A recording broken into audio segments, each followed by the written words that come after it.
Who's laughing now?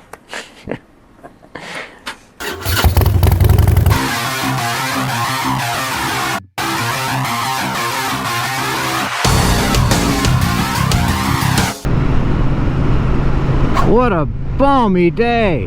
What's up, riders? Old Man Ronin here, and welcome back to the channel. And by balmy, I mean 20 degrees Fahrenheit, and I'll put the Celsius up there. But today's video is going to be, it's not what I planned, and the one that I had planned will be out on Sunday, along with the winner of the final Air Moto giveaway.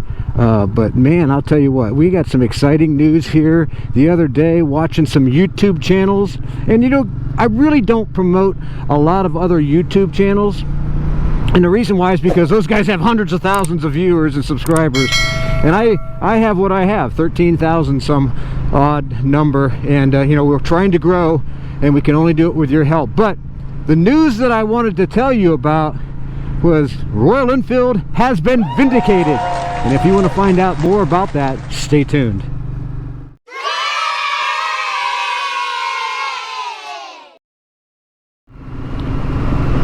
You know, there's a lot of opinions based upon motorcycles that you'll see on the different YouTube channels, and there's certain guys will say, man, if you don't have brand X, you got a piece of crap, and if you don't have brand Y or brand Z or whatever, you know, insert your favorite brand there, you don't know what you're talking about. You're not a good motorcyclist.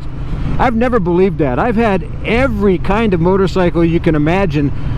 There's a few I haven't. I've never owned a Ducati, and but then I've also owned Nortons, and that's an unusual motorcycle in today's realm. They just came back out, but mine was from the 60s and early 70s. I did love the motorcycles. Great. British bikes to me are awesome. I simply cannot wait to get my hands on a Continental GT someday, because I think it'll be, kind of reminds me of riding some of those old British bikes that I used to, like the old Triumph T100 that I used to have, and of course the Norton Commandos. I had both a 750 and an 850. I really, did I say really? Really enjoyed those motorcycles. I love the old British, just like I love Harley Davidson, and of course now I love the really retro look of the Royal Enfields, and of course the cruiser style we have here in the Himalayan. I mean, they're doing a good job, which is kind of what this whole video is going to be about, the vindication of Royal Enfield. And while I was perusing the different YouTube channels, I came upon this channel called Fort 9, and I know probably everybody out there knows who these guys are. I mean, they got, hundreds and hundreds of thousands of subscribers, and you know, they're a big channel, but they do a lot of cool stuff because they have a huge budget. My budget is, well, pennies.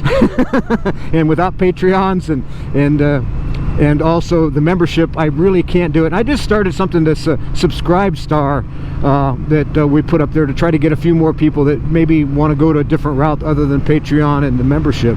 And we're going to try to build some audience that way as well too. Plus the fact that we do sell stickers.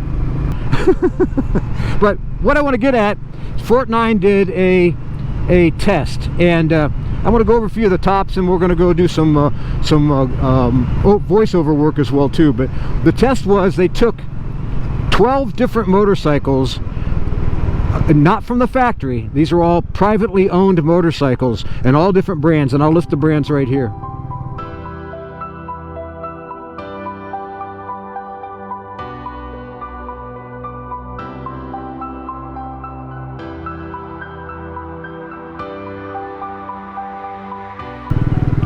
And what they did is they did their very first oil change. They sent it to a private independent contractor to do a test on the particulate that was in each and every one of these motorcycles from the factory. And some of the things they found were, well, I'm going to tell you right now. They actually did several different tests, or measurements I should say, looking for particulates that had greater than 5 micrometers, and same test at 15 micrometers, 50 micrometers, and of course 100 micrometers.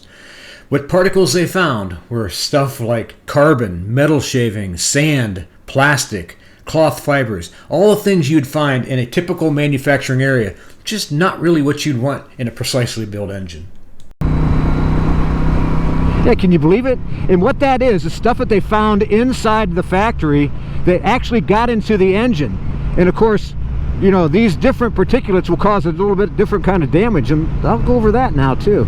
The small particulate, you know, a little bit bigger than 5 micrometers, those are the ones that would actually start grinding, abrasing, blasting, or premature wear and tear in your engine. The mediums, a size between 15 and 50, would create mechanical alterations like scratching or imprinting, like on your piston heads. And of course the larger will definitely lead to either clogging and, without a doubt, catastrophic engine failure. That's not a good thing.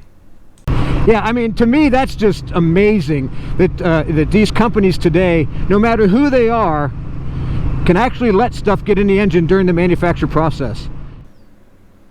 As we're looking at the oil, without labeling which one was which, the 3 on the bottom right were without a doubt the worst offenders. And to be honest with you, these were surprising to me. Well, at least 2 of them were surprising. The absolute worst one, the dirtiest one on the bottom, was from the Yingxiang Chinese company with over 11,880,696 particulates of less than 5 micrometers. Aprilia was next, and they had 2,364,673 parts. And in Ducati, the Italians are the stallions here, 1,808,770 parts in that greater than 5 micrometers. But what's exciting to me was the fact that the top #1 cleanest motorcycle was a Royal Enfield. And you can attribute that all to the appointing the president of Siddharth Law as the president of Royal Enfield. He literally turned that company around. And I like to equate it to the days when Harley Davidson bought their company back from AMF, which had a reputation of putting together junk as well too. And you know, a lot of people used to say, well, Royal Enfield is nothing but garbage. And I'll tell you, I never thought that. I thought it was what it was. But now they are literally leading the industry in way motorcycles are manufactured.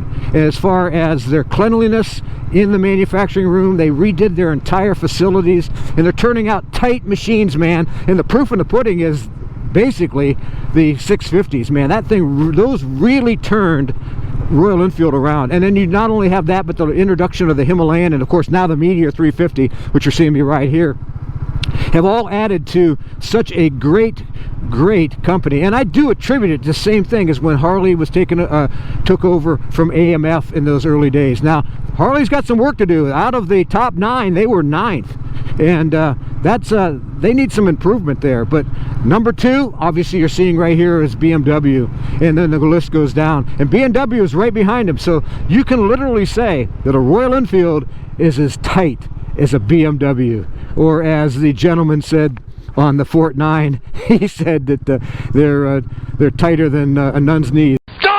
I thought that was kind of funny, kind of sacrilegious, but it was kind of funny. But I tell you what, guys, it really means a lot. I know this is going to be a very short video, but I really wanted to get this information out for guys. It's not really, they don't go to all the other big YouTube channels, because this is really, really important. They tested 100 milliliters of oil and all the particulates, and I'm going to list everything right here in the order of which they found and the number of particulates, because it's pretty impressive, the fact that Royal Enfield topped even BMW. And I don't want to say even BMW, I should say they topped BMW for tightness and cleanliness in their manufacturing area. And of course their 3-year warranty really speaks of that. I think that's really important when you're starting to look at a motorcycle. So that's one of the reasons why I said Royal Enfield is vindicated, because there was a lot of hate, and there still is a lot of hate. I see it on the YouTube comments all the time about, oh, Royal Enfield's nothing, it's nothing but this, nothing but, and I'm telling you guys, I have never had an issue with any of my Royal Enfields that I'm riding. I just really simply do love the way that these things are put together. And can you call me a fanboy? I guess maybe you can, and the reason why you can is because I truly believe that they're turning out quality products. Royal Enfield made some fantastic changes over the last few years, and it's proven fact that they have been vindicated. So all you haters out there, take note. go watch the video from Fort 9, and again, the link's below in the description, and it'll show you exactly what they were talking about as far as particulate. And that is a great, that first oil change tells you everything you need to know about how your engine is going to be. Because if you've got a lot of small particulate, you're going to get a lot of sandblasting and or scratching inside of the cylinder walls. And if you've got more than 5 micrometers, you're going to get some grooving or some imprinting in the cylinder walls. And you get above that, maybe let's say 50 or 100 microns, you're actually going to destroy your engine. And there are quite a few motorcycles that had this kind of particulate in the engine. But what a beautiful day we have. And one thing I want you to be aware of as we're looking at this beautiful scenery is, did you notice that?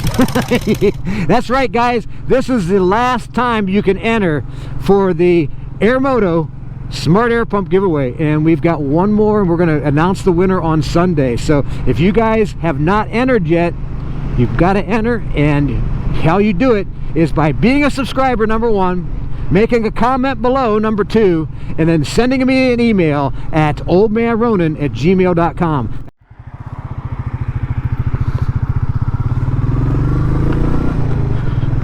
Hey, I turned off my turn signal.